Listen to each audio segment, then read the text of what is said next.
A self-portrait. People can't help it, they do it all the time. Here, self-portrait. Wrong.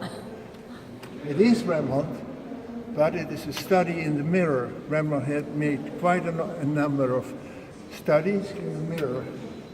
And why did he do it this way? He did it in this way because he was a history painter.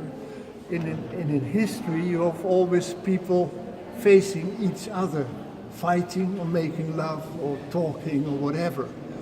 And so that means that one of them always has the good light and the other has the bad light. And the bad light is when the light comes from the back. The man opposite of him gets the good light. And so we have in Rembrandt's oeuvre several paintings where he studies this light either in the mirror or with a model in a certain position. And of course it's a masterpiece, interestingly, and that is typical for such a study. It is not signed, and there are quite a lot of copies by students in the workshop who copied that. So these studies in the mirror or other studies were copied by the pupils and never signed by Rembrandt. So to tell that, because I love this painting. And one of these copies is made by Jan Lievens, and Jan Lievens had a very good hand of making curls. Mm-hmm. Rembrandt had a motoric defect. In his curls you find often strange little breaks.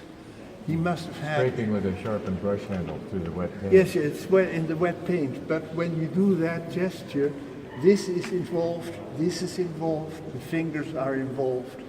And somewhere in that succession of joints, so to say, there can be a fake, a fault, so to say, and he had that. And I found it in some paintings. You could really, in Boston, for instance, there's a female portrait which has the scratches exactly as here, with these strange interruptions, breaks in. Anyway. It's so much fun to do it this way. It's easy to get carried away and do too much of it. Yes, he doesn't. No, it's a wonderful painting. Yes, it is. He was, 21 or 22 years old when he did that? Yes. And there was a version of that painting, which in the end is a copy in Kassel, which is done very freely, etc. And this is more delicately executed. And when the man, the art dealer, Savat, a young Dutchman, bought it, he was convinced and became convinced by further study that this was the original. But there were big fights between art historians whether this or that copy in Kassel was the right one. And a friend of mine who was working at that time in the Rijksmuseum, he had it in in the drawer of his bureau. Yes.